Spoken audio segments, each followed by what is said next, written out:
Bismillahirrahmanirrahim. Assalamualaikum warahmatullahi wabarakatuh. Apa kabar semuanya?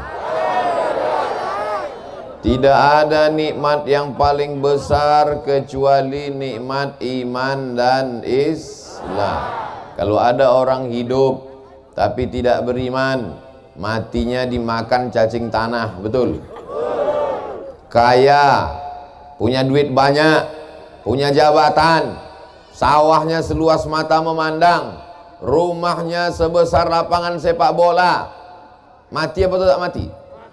Mati. Dan kalau sudah mati dimakan cacing tanah. Yang kekal abadi menghantar ke surga hanya iman dan Islam. Maka kita syukuri nikmat iman Islam ini dengan ucapan Alhamdulillahi Rabbil Alamin. Yang membuat kita beriman adalah dia patah giginya, berdarah pelipisnya, cinta kepada kita.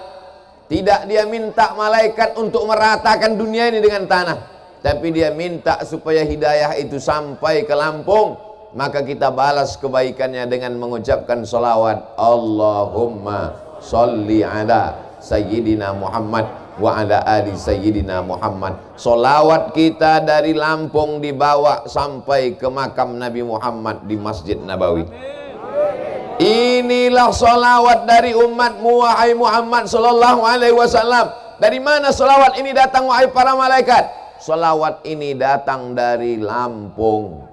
Belum masuk lontong sayur lagi, belum masuk nasi uduk lagi, tapi sudah salawat keluar dari mulutnya. Maka kita semua mendapatkan syafaatnya nanti insyaallah. Amin ya rabbal alamin. Dialah yang mengajarkan kepada kita, idza sa'altumullah, kalau kamu minta kepada Allah, kalau kamu berdoa kepada Allah, kalau kamu mohon kepada Allah, fas'aluhul firdaus, mintalah masuk ke dalam al-firdaus. Dan alhamdulillah, inilah orang yang belum mati sudah masuk firdaus. Banyak orang mati dulu baru masuk firdaus, tapi di Lampung sebelum mati sudah masuk di firdaus. Idza sa'altumullah, kalau kamu minta kepada Allah, kalau kamu berdoa kepada Allah, mintalah supaya masuk dalam surga jannatul. What is in a name? Apalah arti sebuah nama? Nama itu ada artinya. Ini dikasih nama Al-Firdaus supaya kita semuanya masuk ke dalam surga jannatul Firdaus. Nanti Abdul Somad kalau ditanya sama malaikat, hai Abdul Somad, maukah engkau masuk ke surga Firdaus? Aku sudah pernah ya malaikat, waktu di Lampung, tapi aku mau yang aslinya. Insya Allah semua kita nanti masuk dalam surga jannatul Firdaus. Semua yang hadir subuh ini dipersilakan malaikat, salamun qaulan, salamun selamat, qaulan ucapan, min rabbir rahim, dari Allah subhanahu wa ta'ala. Semuanya masuk ke dalam surga jannatul Firdaus. Tapi begitu terkejutnya orang Lampung, begitu sampai ke jannatul Firdaus, mereka terkejut. Mereka lihat di dalam sudah ada saya duduk duluan. Amin. Itu doa saya. Cara berdoanya begitu. Bagi yang nggak setuju ya nggak apa-apa. Setuju? Insya Allah semuanya masuk dalam surga. Man qala la ilaha illallah Muhammadur Rasulullah dakhalal jannah. Siapa yang mengucapkan la ilaha illallah Muhammadur Rasulullah, maka dia pasti masuk surga. Percaya atau tak percaya?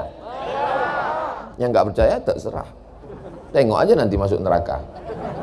Saya yakin 1000%, karena yang mengucapkan itu wa ma yantiqu anil hawa in huwa illa wahyun yuha. Bapak Ibu mau punya anak kaya? Bapak Ibu mau punya anak kaya? Bapak Ibu mau punya anak punya jabatan tinggi? Bapak Ibu mau anaknya ganteng tapi sakau? Bapak Ibu mau anaknya kaya raya, mobilnya megah? Bapak Ibu mau rumah anaknya mewah? mau mobilnya mahal, tapi kena LGBT.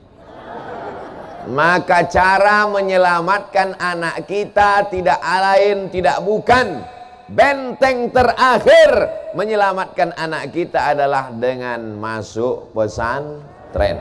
Daftarkan anak Anda segera ke pesantren Firdaus sebelum tanggal penutupan berikut ini.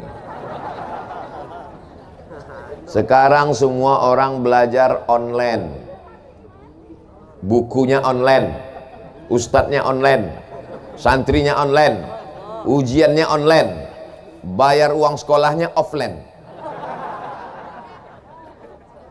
ceramah online. Tapi sekarang di Al-Firdaus online apa offline? Terserah, yang nggak paham online offline, yang penting ujungnya online. Orangnya nyata, hadir, kelihatan. Nih yang pakai baju merah, marun. Terserahlah mau marun mau merah. Yang penting ganteng-ganteng semuanya. Wajahnya ganteng, bekas wudhu, buah dari sholat tahajud tadi malam. Tahajud tadi malam. Tidak ada santri yang tidak tahajud. Kalau bukan tahajud bukan santri. Oleh sebab itu mereka ini di sini dididik, di pondok pesantren mereka dididik dari mulai mau tidur sampai bangun tidur. Itulah yang tidak sanggup dilakukan oleh orang tua sekarang. Sanggup bapak ibu mengawal, mengontrol anaknya 24 jam? Sanggup? Mana sanggup? Ibu sibuk, wanita karir, bapak cari nafkah, pergi pagi pulang petang, peras keringat, banting tulang, tunggang langgang, lintang pukang. Maka yang bisa mengontrol anak-anak ini dari mulai cara tidurnya miring ke kanan ke arah kiblat, bismika Allahumma ahya wa amut, sampai cara makannya tangan kanan, sampai cara nya tidak boleh menghadap ke kiblat, sampai cara masuk WC-nya kaki kiri duluan, keluar tangan kaki kanan. Maka yang bisa mendidik itu adalah para kiai di pondok pesantren. Kita doakan para kiai panjang umur, sehat badan. Bapak ibu melahirkan anak-anak ini, bapak yang mencari nafkah, ibu yang mengandung 9 bulan 10 hari. Betul? Di Lampung mengandung masih 9 bulan 10 hari. Alhamdulillah. Di tempat lain sekarang sudah franchise, cabang-cabang udah cepat aja. Sudah semuanya berproses begitu cepat. Nikah Januari, April lahir. Mereka ini dididik oleh pesantren. Memang yang mengandung ibu, yang menyusukan ibu, tapi yang mendidik adalah para alim ulama kita di pesantren Al-Firdaus. Maka guru-guru ini bukan lawan ibu. Ini banyak orang tua sekarang menganggap guru itu lawan. Kalau menjenguk anak ke sekolah, ke pesantren, dia tanya, mana telingamu yang dijewer guru, biar aku balas telinganya, aku balas jewer juga. Kalau menjenguk anak ditanya, mana kulitmu yang lebam, yang biru, yang dipukul, mau aku balas. Bukan begitu. Kita datang ke kiai, kita jumpai guru mereka, kita cium tangan guru itu. Terima kasih Pak Kiai, terima kasih Tuan Guru, karena engkaulah anakku bebas dari LGBT, karena engkaulah anakku bebas dari narkoba, karena engkaulah anakku selamat dunia akhirat. Karena guru, kita tidak bisa menggaji guru. Ada yang sanggup menggaji guru? Tidak ada. Lalu apa yang kita bayar itu hanya sekedar simbol saja. Guru inilah yang sudah mengajarkan. Guru digugu dan ditiru. Guru itu tidak semuanya ditiru. Dari mulai cara berpakaiannya. Jadi kami ikut cara berpakaian Ustadz Somad yang aneh pagi ini. Di mana-mana Ustadz Somad ceramah biasa pakai celana biasa, pakai sarung, pakai baju koko.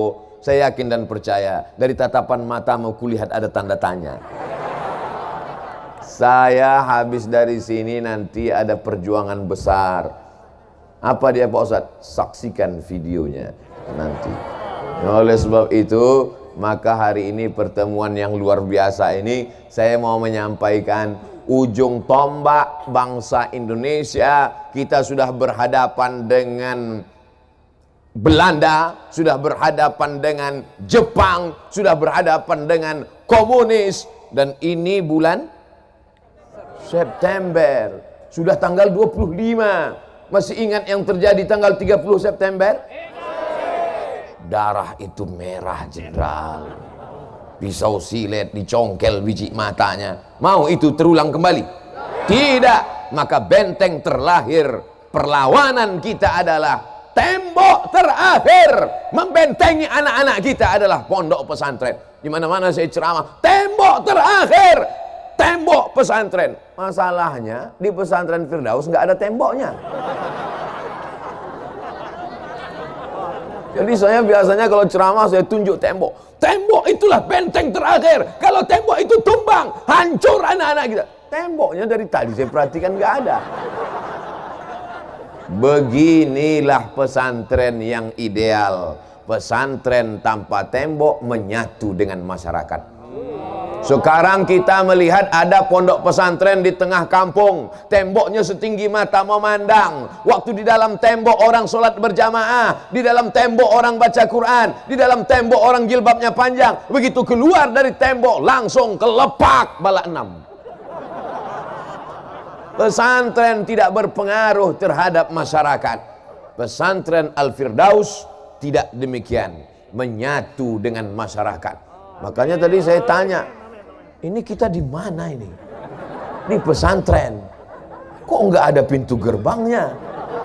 Pesantren mesti menyatu dengan masyarakat. Pesantren mesti mempengaruhi masyarakat sehingga tak ada beda antara yang di luar dengan yang di dalam. Sama-sama baca Quran. Amin. Sama-sama sholat berjamaah. Amin. Sama-sama jilbabnya panjang. Amin. Sekarang di dalam pondok pesantren, santrinya, santriwatinya, anak perempuannya pakai jilbab, pakai cadar, yang nampak hanya biji matanya saja. Begitu keluar dari tembok pesantren, yang tertutup malah matanya, yang lain terbuka. Yang saya ceritakan ini fakta atau fiktif? Yang saya sebutkan ini hak apa hoax? Bingung apa hak, apa hoax, apa hoax, apa hak. Oleh sebab itu maka pondok pesantren mesti menyatu dengan masyarakat. Jangan terlalu bangga bercerita di pesantren ramainya sholat berjamaah, tapi masyarakat tidak ada yang sholat berjamaah. Oleh sebab itu maka masyarakat keliling ini mendapatkan rahmat dengan adanya pesantren Al-Firdaus. Yang pertama yang ingin saya sampaikan adalah bersyukur kalian anak-anakku, santri-santri, santriwan, santriwati. Ada santriwatinya? Karena saya pernah juga ceramah di pondok pesantren. Santriwan, santriwati, bersyukur santriwati, hormati santriwati. Selesai acara pengajian, mohon maaf Pak Ustadz, di sini santri laki-laki semua. Makanya saya trauma, saya tanya dulu di awal. Mereka inilah yang akan menjadi gubernur Lampung. Mereka yang akan menjadi menteri. Mereka yang akan jadi tentara. Mereka yang akan jadi polisi. Mereka yang akan jadi supir angkot. Enggak ada yang mengaminkan satupun. Memang mereka supir angkot, tapi seluruh angkot di Lampung dia yang punya. Tadi nggak ada yang mengaminkan. Ternyata setelah kaya semua setuju. Mereka akan menjadi entrepreneur, usahawan, businessman. Anak-anak ini kita tidak tahu bakatnya apa. Maka dari sekarang, ada bakatnya kemana-mana, bawa obeng, buka bengkel. Entrepreneur, jangan paksakan. Kalau dia tidak mau sekolah, jangan paksa sekolah. Yang penting tamat pesantren, terserah setelah itu. Kau mau S1 nak? Iya, kita kirim ke Al-Azhar Kairo Mesir. Amin. Aku mau ngaji kitab nak, kita kirim ke Darul Mustafa Hadramaut Tarim. Amin. Aku mau S2 S3, kita kirim kemanapun sejauh mata memandang, dia akan terbang. Di hari petang dia akan pulang membangun Lampung menjadi baldatun thayyibatun wa rabbun ghafur. Abdul Somad keliling ke sana kemari, keliling ke sana kemari. Nanti kalau mati gimana? Ya mati aja. Saya tidak akan pernah berduka kalau mati. Kenapa? Nanti kalau Ustaz Somad mati, siapa yang menggantikan? 1 juta anak Lampung akan siap menggantikan Abdul Somad. Betul? Nanti setelah mati. Jangan pernah takut siapa yang akan melanjutkan perjuangan ini di masa akan datang. Anak-anak muda yang sehat ini yang akan menggantikan kita semua Bapak Ibu. Kita ini semua akan mati. Diabetes mati. Jantung koroner, mati. Kanker otak, mati. Covid, belum tentu. Kalau banyak minum obat kayu putih. Kabarnya obat Covid itu kayu putih. Diambil ke tisu, disedot, nggak juga mempan, mati Covid. Tetap ikut protokol kesehatan. Hand sanitizer, tadi saya cuci tangan duluan. Dulu setiap cuci tangan makan, sekarang bolak-balik cuci tangan nggak makan. Tetap pakai masker. Lihat ibu-ibu semua pakai masker, bapak-bapak pakai masker. Ustaz Samad kalau nggak pakai masker, kalau saya pakai masker ceramahnya nggak jelas. Apa kata Ustaz? Itu maka saya buka, tapi masker tetap ada. Insya Allah semuanya dalam lindungan Allah Subhanahu wa ta'ala. Benteng terakhir mempertahankan iman dan Islam anak-anak kita adalah pondok pesantren. Andai mereka lulus dari pondok pesantren Al-Firdaus nanti, amin. Lalu mereka ikut tes polisi dan tentara, lulus apa nggak lulus? Lulus. Kenapa lulus? Karena dada mereka bersih, nggak ada asap rokok. Yang lain pas diperiksa, di dalam itu sudah aspal, hitam paru-parunya. Tapi mereka bersih, otaknya bersih. Kenapa? Karena tidak ada main game online PlayStation dan warnet. Hatinya bersih karena diajarkan kiai jangan hasad, jangan busuk hati, jangan dengki. Setelah bersih diisi dengan tawadhu, diisi dengan ridha, diisi dengan tawakal, diisi dengan qanaah, dan setiap pagi diisi dengan afdhaluz zikri fa'lam annahu la ilaha illallah, la ilaha illallah, la ilaha illallah, kalimatu haqqin 'alaiha nahya wa 'alaiha namutu wa biha nub'atsu insyaallah taala minal aminin. Mereka lulus jadi polisi dan tentara. Dan setelah mereka lulus jadi polisi dan tentara, tugas mereka dari Sabang sampai Papua, ada masjid-masjid yang selama ini ditinggalkan. Tidak ada lagi yang sholat di sana. Begitu mereka tugas di sana, mereka hidupkan mikrofon, mereka yang azan langsung. Tentara azan, komandan korem, Allahu Akbar, Allahu Akbar. Begitu kalau tentara yang azan. Semua orang kampung terkejut. Apa ini? Kenapa tiba-tiba musola yang selama ini kita tinggalkan ada yang azan? Mereka ngintip. Begitu mereka intip ada tentara lengkap dengan pistolnya sholat. Kira-kira penduduk kampung sholat atau enggak? Sholat, ketakutan semuanya. Disitulah kita bangga dengan anak-anak kita. Betul? Mereka akan jadi polisi. Mereka tugas di Kapolres, di Kapolda, di Polda, di Polres, jadi Kapolda, jadi Kapolres, sampai Polsek, sampai Babinsa, sampai di tengah masyarakat. Mereka yang mengajak membaca Al-Quran malam Jumat, mereka kumpulkan masyarakat, mereka baca Bismillahirrahmanirrahim, Yasin wal Quranil Hakim. Kira-kira masyarakat ikut apa enggak? Ikut semuanya masyarakat. Kenapa masyarakat ikut? Karena ada pistolnya, guys. Bangga atau tidak kalau polisi dan tentara menghidupkan surau, langgar dan musola? Bangga atau tidak? Takbir. Tetap cinta negara kesatuan Republik Indonesia. Jangan benturkan antara takbir dengan la ilaha illallah dengan Pancasila. Kenapa? Karena yang memperjuangkan Pancasila, yang memperjuangkan NKRI adalah mereka dulu yang meneriakkan Allahu Akbar mengusir Belanda. Betul? Apa teriakan Bung Tomo dulu ketika mengusir Belanda? Apa teriakan dulu ketika mereka mengusir Jepang? Allahu Akbar. Teriakan mereka adalah Allahu Akbar, serbu. Lari pontang-panting itu Belanda. Tinggal terong Belanda. Betul? Oleh sebab itu santri-santri ini harus semangat, harus sehat. Jadi jangan bayangan orang santriwan itu pakai sarung, pakai peci, gayanya lotoy leo, lunglai, lesu, gayanya mau mati aja. Santriwan santriwati adalah yang semangat luar biasa, betul? Sehat luar biasa. Nahu mantap, sorob mantap, balaghah mantap, ma'ani mantap, mantik mantap, bayarnya apa lagi? Tafsir ulumul Quran, tajwid arud qawafi, ulumul hadis, mustalah hadis, rijalul hadis. Tapi juga dalam kepalanya fisika, kimia, biologi, matematika, bahasa Inggris. Betul? Otak kiri, otak kanannya main. Nggak main otak main kan? Makanya anak pesantren itu anak yang paling pintar dan paling cerdas, karena dalam kepalanya macam-macam ada pelajaran. Cuman masalahnya orang sekarang, kalau anaknya 3, mana yang paling bodoh, itu yang dimasukkan ke pesantren. Bukan begitu. Mana anak yang paling pintar, mana anak yang paling jenius, mana anak yang paling cerdas, mana anak yang paling smart, itu yang dikirim ke pesantren. Itu yang akan memperjuangkan agama di masa akan datang. Betul? Kenapa perlu, kalau bapak ibu punya anak 3, yang satu isi kepalanya 4 giga, yang satu ada 4 tera, masukkanlah yang 4 tera itu, 1 juta giga di kepalanya. Kenapa? Karena memang anak pesantren perlu space yang besar, karena akan dimasukkan ke kepalanya 30 juz Al-Quran. Amin.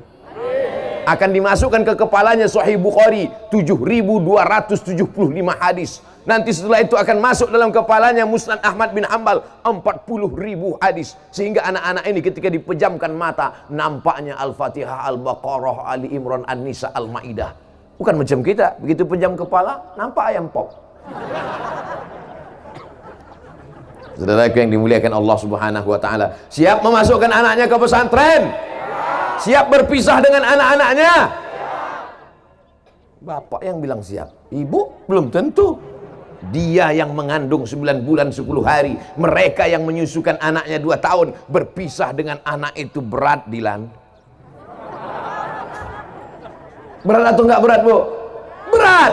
Tapi kalau ibu menyerahkan anak ke Al-Firdaus, serahkan dengan kiai. Pak Kiai, ini anakku, tolong didik, ajarkan dia la ilaha illallah, ajarkan dia sunnah Rasulullah, ajarkan dia menjadi pemimpin bangsa. Jangan tinggalkan anak di pesantren dengan uraian air mata. Siap? Tepuk bahunya. Selamat tinggal anakku, belajar yang betul, kau akan jadi pemimpin bangsa. Ibu akan pulang ke rumah. Gitu. Ini meninggalkan anak. Jangan nangis di depan anak. Emak saya dulu waktu meninggalkan saya di pesantren, tidak pernah sekalipun dia menangis di depan mata saya. Kau mesti belajar di sini. Kalau kau macam-macam, campakkan kau ke panti asuhan. Kau mesti belajar di sini. Kau mesti serius di sini. Kau mesti betul di sini supaya kau jadi orang. Ku tinggalkan kau di sini supaya kau jangan jadi hantu. Dia pun pulang. Kalau mau nangis udah agak-agak jauh, udah cari pokok kayu, nangislah di situ, peganglah pokok kayu. Siap ibu-ibu? Nanti kita buatkan khusus. Pak Kiai tolong cari pokok kayu situ satu terus buat di situ tempat nangis. Jangan nangis di pesantren, jangan nangis di pintu pesantren. Dan anak-anakku jangan cengeng, jangan nanti sore-sore tiba-tiba galau. Pergi ke depan sawah. Sore-sore menjelang maghrib kau pergi ke depan sawah, bukan cuma lalat yang masuk, jin, setan, hantu, belau masuk. Oleh sebab itu yakinkan dirimu bahwa ayah dan ibumu adalah orang paling sayang kepadamu di dunia. Betul apa tidak? Sayang kepada anak bukan dibelikan motor. Ini banyak orang tua yang salah kaprah. Sayang sama anak, dibelikan motor, anaknya pun suka hatinya saja, semua dicopot, lampu dicopot, lampu sain dicopot, kacanya dicopot, semuanya dicopot, knalpot dicopot, remnya dicopot. Akhirnya motor itu memanjat ke tiang listrik, lewat di musola. Semua orang di musola mengutuk semuanya, semua orang di musola mendoakan dia supaya mati semuanya. Ghairil maghdubi alaihim waladdallin.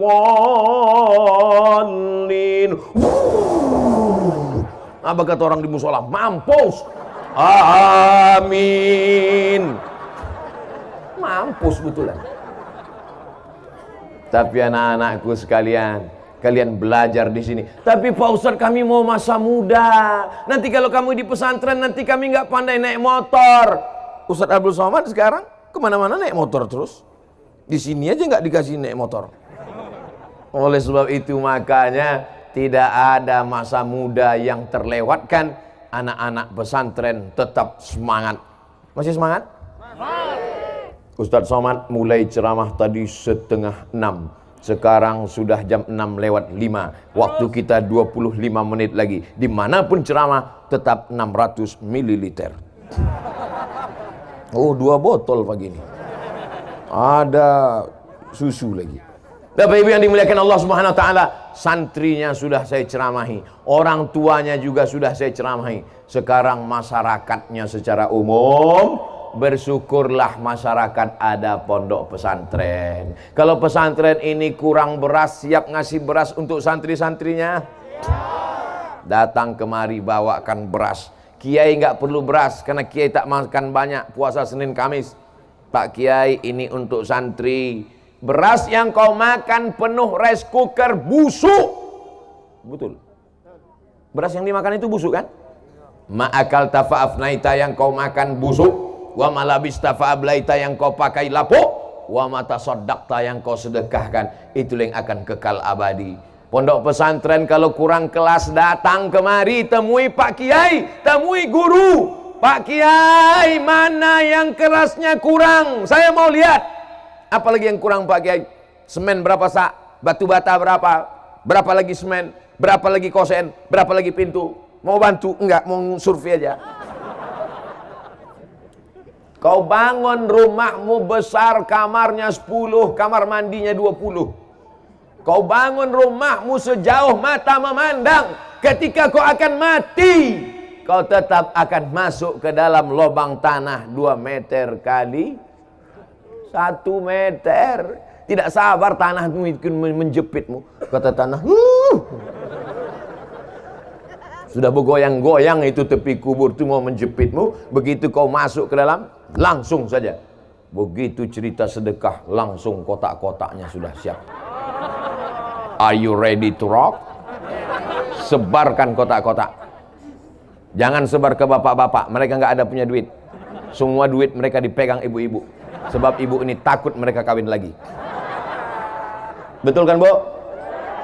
Betul kata ibu. Sebarkan ke ibu-ibu, sebarkan ke bapak-bapak, sebarkan ke Pak Polisi dan tentara, sebarkan ke sahabat-sahabat kita dari Banser, Ansor, sebarkan kepada semuanya. Jangan tengok duitnya berapa, tapi lihatlah keikhlasannya. Ada yang 100.000 ikhlas, ada yang 2.000 enggak ikhlas. Mana yang bagus? Saudara yang dimuliakan Allah Subhanahu wa taala, kalau ada di dompetmu 1 juta, dengar baik-baik, fokus, masih konsen. Kalau di dompetmu ada 1 juta yang kau masukkan ke kotak sedekah 100.000, setelah itu kau mati, yang kau bawa mati yang 100.000 apa yang 900? Nampaknya kurang fokus karena belum sarapan pagi. Kalau di dompetmu ada 100, saya pula yang nggak fokus. Kalau di dompetmu ada 1 juta, 100.000 kau masukkan dalam kotak sedekah. Setelah itu kau pulang ke rumah, mati. Yang kau bawa mati yang 900.000 di dompet, apa yang 100.000 yang masuk ke dalam? Yang 100.000 itu yang akan dibelikan semen, yang akan dibelikan kerikil, yang akan dibelikan batu bata, yang akan dibelikan kosen, yang akan dibelikan lampu. Itulah yang akan membuat kuburmu terang benderang. Itulah yang akan membuat kuburmu lapang sejauh mata memandang. Betul? Masukkan duitmu ke dalam kotak sedekah sama kartu-kartu ATM-nya sekalian. Itu apa kartunya ada tapi saldonya kosong. Saudara yang dimuliakan Allah Subhanahu wa taala, hari ini kau boleh tertawa jadi orang kaya, hari ini kau boleh ketawa jadi pejabat, tapi sampai masanya kau akan pensiun, sampai masanya kau akan stres, sampai masanya kau akan depresi, sampai masanya kau akan stroke mati badan sebelah, sampai masanya kau akan mati total, dan yang kau bawa hanyalah sedekah-sedekahmu untuk pesantren itu. Betul apa betul? Ada yang bilang enggak betul? Enggak apa-apa, saya enggak marah. Cuma nanti pas kau mati, tengok aja lah.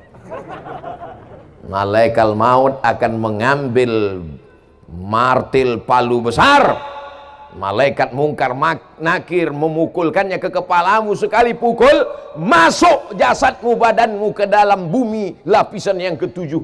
Setelah itu diangkat lagi ke atas, dipukulkan lagi, masuk ke lapisan bumi yang ketujuh, naik lagi ke atas. Berapa lama proses itu? Sampai hari kiamat. Makanya tadi sebelum salam kita minta, Allahumma inni a'udzubika min adzabi jahannam, amin, wa min azabil qabri. Makanya kita kalau lewat di kubur mengucapkan salam, assalamualaikum ya ahlad diyar minal mu'minin wa inna insyaallah bikum lahiqun yarhamullah al-mustaqdimin wal mustakhirin nasallallahu lana wa lakumul afiyah. Selamatkan orang yang ada di kubur ini dari azabku. Dan di antara yang menyelamatkan azab kubur adalah sodakoh. Insyaallah yang memasukkan uang 100.000 ke kotak selamat dari azab kubur. Amin. Yang 2.000 ragu saya. Astaghfirullah Rabbal baraya, astaghfirullah minal khataya, astaghfirullah Rabbal baraya, astaghfirullah minal khataya. Yang nggak punya dosa tolong angkat tangan. Yang nggak punya dosa itu 3. Yang pertama anis sobi hatta yahtalim, anak kecil sampai akil balik. Yang kedua anil naim hatta yastayqiz, orang tidur sampai bangun. Yang ketiga anil majnun hatta yafiq, orang rumah sakit jiwa sampai sembuh. Anak kecil sudah akil balik, yang tidur sudah bangun semua. Tinggal yang alternatif yang ketiga. Tidak ada cara lain untuk mencatat amal kecuali dengan sodakoh. Idza matal insan, kalau manusia mati, inqata'a, putus amalnya. Tapi ada yang tetap mengalir, sodakotun jariyah. Siapa dulu yang menginfakkan, mewakafkan tanah untuk masjid? Ini masjid. Siapa dulu yang mewakafkan tanah untuk masjid? Sampai hari kiamat akan tetap ada orang sholat di masjid ini, mengalirlah pahala ke makamnya. Siapa yang dulu mewakafkan tanah untuk kelas? Siapa dulu yang mewakafkan tanah untuk pesantren? Awalnya tanah itu untuk tanam padi, awalnya tanah itu hanya tanah hutan. Tapi ketika diwakafkan, maka dia akan mengalir sampai hari kiamat. Tanah wakaf la yuhabu, tidak boleh dihibahkan, la yurasu, tidak boleh diwariskan, yuba'u, tidak boleh diperjualbelikan. Betul? Itu yang disebar tuh kertas apa itu, Ibu?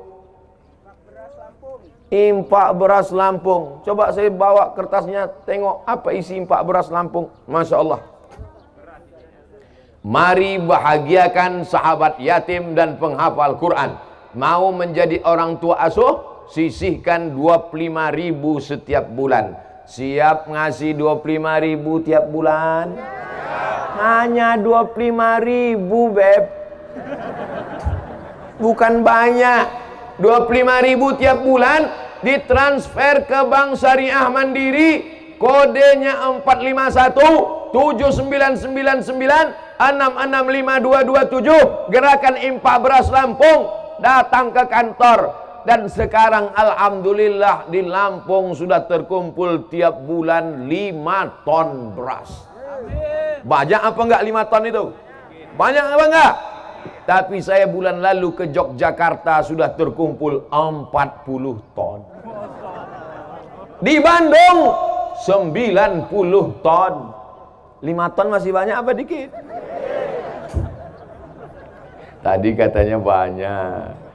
Insya Allah setelah kita iklankan ini, Lampung akan mengalahkan Yogyakarta dan Bandung. Berlomba-lomba dalam kebaikan. Diminta 25.000, ternyata mereka kirim 250.000. Ternyata banyak yang nggak setuju. Diminta 25.000, mereka transfer 2,5 juta. Amin. Itulah yang akan mengalir. Setiap anak yatim yang memakannya, maka dikirimkan langsung. Kalau mau datang langsung bawa beras ke Gang Anggrek, Dusun Gunung Mas, RT 002, RW 001, Haji Mena, Natar, Lampung Selatan, Indonesia. Abdul Somad tidak ada keuntungan apapun dari beras-beras ini, murni semuanya akan disalurkan ke pondok-pondok pesantren fakir miskin, anak yatim dan duafa. Satu butir beras yang masuk ke mulut mereka, pahalanya mengalir untuk Abdul Somad. Banyak yang nggak setuju. Bapak Ibu yang dimuliakan Allah Subhanahu wa taala, man sanna fil islami sunnatan hasanatan, siapa yang membuat tradisi yang baik, falahu ajruha, dia dapat pahalanya, wa ajru man amila biha. Setelah dia meninggal dunia, disalurkan tiap bulan 25.000 menjadi 5 ton, menjadi 10 ton, menjadi 40 ton, menjadi 100 ton dalam 2021 insyaallah. Amin. Akhirnya pondok-pondok pesantren yang selama ini ngutang demi untuk makan santriwan santriwati yang fakir, yang duafa, maka tertutupilah kebutuhan ini semua. Maka semua orang Lampung mendapatkan rahmatnya. Lampung akan tetap menjadi baldatun thayyibatun wa rabbun ghafur. Berkumandang solawat di seluruh Lampung, berkumandang zikir baca Quran di seluruh Lampung. Maka apa janji Allah? Walau anna ahlal qura amanu, kalau penduduk Lampung itu beriman, wattaqau, penduduk Lampung itu bertakwa, beriman, bertakwa, la fatahna alaihim barakat, kami akan bukakan barokah-barokah dari langit, turun hujan, kelapa-kelapa pun lebat, durian-durian pun lebat. Ada pokok durian? Pisang-pisang pun lebat, padi-padi pun lebat. Tapi kalau sudah ingkar kepada Allah, walakin kadzabu, kalau mereka mendustakan ayat-ayat Allah, aqaznahum, kami cabut rahmat itu menjadi laknat. Mau rahmat di Lampung ini berubah menjadi laknat? Kalau mau, na'udzubillah. Kalau tak mau berubah menjadi laknat, maka tetap ramaikan masjid, surau, langgar, musola dengan solat berjamaah, ramaikan subuh dengan istighfar. Alhamdulillah, tadi di dekat hotel penginapan, belum lagi azan subuh sudah ada pengajian. Di mana-mana pengajian setelah subuh. Tiba-tiba saya dengar ada pengajian. Loh, hebatnya Lampung, ada pengajian. Begitu keluar dari hotel, kok pengajiannya nggak berhenti-berhenti? Rupanya kaset. Kaset Ustaz Adi Hidayat diputar dekat hotel. Saudaraku yang dimuliakan Allah Subhanahu wa taala, masih syukur ada kaset di musola. Di beberapa masjid musola sekarang, pengalaman pribadi saya ketika pengalaman dana untuk Palestina, kami berangkat dari rumah jam 4 subuh, subuhnya jam 5, jam 5 kami berhenti di pinggir jalan, masuk ke musola, ke masjid, 2 kali berhenti, 2 kali masjidnya dikunci, digembok. Gak ada lagi orang sholat subuh, kaset pun gak hidup lagi. Di Lampung masih syukur kaset masih hidup. Di beberapa masjid sudah tidak ada. Untung gak ditulis di masjid, Masjid Al-Ikhlas, bukanya Jumat aja. Siapa yang akan meramaikan masjid itu? Siapa yang akan membuka masjid itu? Siapa yang akan memimpin sholat berjamaah di sana? Siapa yang akan baca Quran dan sholawatan di sana? Santriwan santriwati pesantren Al-Firdaus. Tidak akan ada lagi masjid, surau, langgar yang kosong dari sholat berjamaah. Tapi santriwati-santriwati yang tidak bisa azan, santriwati-santriwati yang tidak bisa membaca Quran bersuara melengking seperti laki-laki, mereka akan tetap melahirkan mujahid-mujahid fi sabilillah. An-nisa imadul bilad, perempuan itu tiang negara. Kenapa masjid ini bisa kokoh? Karena tiangnya kuat. Coba kalau masjid ini tiangnya dari batang pisang, sudah lama tumbang, betul? Kenapa Ustaz Somad bisa gagah berdiri tegak di sini? Karena tiang pentas ini besi. Coba kalau tiangnya dari batang singkong, sudah lama tumbang. Gagah perkasa, kenapa? Karena suara mikrofonnya kuat. Coba kalau suaranya tak keluar. Oleh sebab itu, ini kita tidak bisa selesaikan masalah ini sendirian. Wa ta'awanu 'alal birri wat taqwa wa la ta'awanu 'alal ismi wal 'udwan. Jamaah yang berdiri jangan khawatir, jangan takut. Kalau berkunang-kunang, lapor ambulan sudah siap.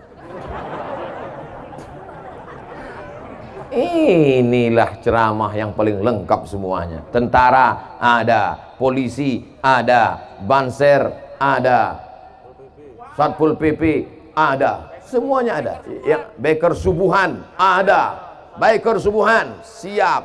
Yang tak ada orang gila. Alhamdulillah. Inilah ceramah selama Ustadz Abdul Somad 2 hari ini, kemarin, hari ini, besok. Ini ceramah yang teramai. Tapi sekarang zaman aneh, zaman ajaib. Dulu orang bingung bagaimana supaya pengajian ramai. Sekarang bagaimana supaya pengajian jangan ramai. Betul apa enggak betul? Berjarak. Makanya saya tidak akan posting gambar ini di Instagram yang followernya hampir 4 juta itu. Kenapa? Dikhawatirkan akan menimbulkan fitnah. Kita tidak mau ada fitnah. Dan Pak Kiai, saya mohon doa, mudah-mudahan kita istiqomah dalam iman dan Islam. Minta doa sama Kiai. Kalau ketemu sama Kiai minta doa. Beda kalau ketemu saya sama saya minta foto. Ketemu sama Kiai minta doa, cium tangan Kiai. Kalau bawa anak kecil minta tiupkan kepala anaknya supaya jauh dari setan, supaya jangan diganggu tuyul. A'idzuka bi kalimatillahi tammati min kulli syaitani wa hammati wa min kulli anilam. Ustadz Somad, tolong doakan Ustadz. Yang mau didoakan itu siapa? Suami saya Pak Ustadz. Hah? Doa apa? Gila main game online Pak Ustadz. La ilaha illallah. Mungkin suami saya diganggu setan Pak Ustadz. Kata setan, aku sudah lama nggak ganggu dia. Suamimu nggak diganggu setan. Memang dia yang udah kesetanan. Mudah-mudahan suami ibu baik-baik semua. Semua ibu-ibu yang hadir ke pesantren Al-Firdaus ini suaminya semuanya soleh-soleh. Dari mana Ustaz tahu? Karena kalau nggak soleh nggak mungkin diizinin subuh-subuh kemari. Betul? Mas, aku mau pengajian dan Al-Firdaus. Jangan, nanti aku sarapan minum teh manis gimana? Kau di rumah aja. Nggak usah pengajian. Sorgamu di bawah tapak kakiku. Tapi karena suaminya soleh-soleh, Mas aku mau pengajian. Silakan kau pergi pengajian. Aa mau mabuk-mabuk dulu ya. Tapi insya Allah mereka adalah suami yang baik-baik semua. Bagi yang masih nakal, bagi yang masih game online, bagi yang masih main gaple, doakan mereka bu. Doakan mereka supaya panjang umur. Doakan mereka supaya istiqomah iman dan Islam. Doa ibu luar biasa, betul? Ibu kalau berdoa terus, berdoa terus, maka insya Allah 2 kemungkinan. Pertama dia jadi baik, yang kedua dia tenggelam di Laut Merah. Seperti suaminya Asiyah. Asiyah itu perempuan yang solehah, tetap mendoakan. Akhirnya suaminya tenggelam di Laut Merah. Namanya Fir'aun. Insya Allah suami ibu semuanya tak ada yang jadi Fir'aun. Setengah Fir'aun Pak Ustadz, kita hilangkan setengahnya. Baik-baik semuanya insya Allah. Dari ibu yang solehah, dari bapak yang soleh, lahir anak-anak yang soleh. Maka dari yang soleh, solehah, soleh, masyarakat Lampung semuanya menjadi orang-orang yang soleh-soleh. Kemana-mana Ustadz Somad ceramah, kalau ada orang bertanya apa itu rukun, apa itu syarat, apa itu wajib, apa itu sunat, ada orang yang pertanyaannya remeh-temeh. Ada jamaah yang mau nanya Pak Ustadz, apa pertanyaannya? Ustadz, kalau hidungnya nggak nempel ke lantai, sholatnya sah apa nggak sah? La ilaha illallah. Oh, pertanyaannya cuman ujung hidung nempel ke lantai nggak nempel, sholatnya apa sah apa nggak sah? Masalah hidung nempel ke lantai itu bukan rukun, itu bukan syarat, itu bukan wajib. Tapi menempelkan hidung ke lantai itu hukumnya sunat. Kalau mau mana tahu rukun, mana syarat, mana wajib, beli buku fikih Islam Sulaiman Rasyid. Bolak-balik saya sampaikan, beli fikih Islam Ustadz Sulaiman Rasyid. Ustadz Sulaiman Rasyid itu tahun 1935, 10 tahun sebelum Indonesia merdeka, dia sudah dapat ijazah dari Al-Azhar Kairo Mesir. Orang mana Sulaiman Rasyid? Orang Lampung, sudah tamat Al-Azhar 10 tahun sebelum Indonesia merdeka. Hebat nggak orang Lampung? Itu saya sampaikan di sini aja atau di mana-mana tempat? Di mana-mana tempat saya sampaikan. Syekh Sulaiman Rasyid, fikihnya mazhab Syafi'i, menyusun buku simpel sederhana. Bukunya sampulnya atasnya kuning, bawahnya hijau, cetakan bulan bintang, harganya cuma 40.000. Kalau naik saya nggak tanggung jawab. Sudah punya apa belum? Oke, anak pesantren bisa baca kitab kuning. Kitabnya bacaannya Matan Takrib, Fathul Qarib, Fathul Mu'in. Yang dia baca apa? I'anatul Talibin. Tapi yang tidak sekolah agama, yang nggak tahu baca kitab kuning, yang nggak tahu baca kitab Arab gundul, yang Arab gondrong aja dia nggak bisa baca. Maka fikih Syekh Sulaiman Rasyid orang Lampung menjadi alternatif. Di mana-mana itu saya sampaikan. Jangan sampai saya sampaikan ceramahnya di Sumatera Utara, saya sampaikan di Kalimantan Selatan, saya sampaikan di Sulawesi Selatan, saya sampaikan di Sorong, Papua. Orang Lampung nggak punya. Kamu udah punya buku Syekh Sulaiman Rasyid Fikih Islam? Enggak, Pak Ustadz. Kenapa nggak beli? Karena saya orang Lampung, nggak perlu beli lagi.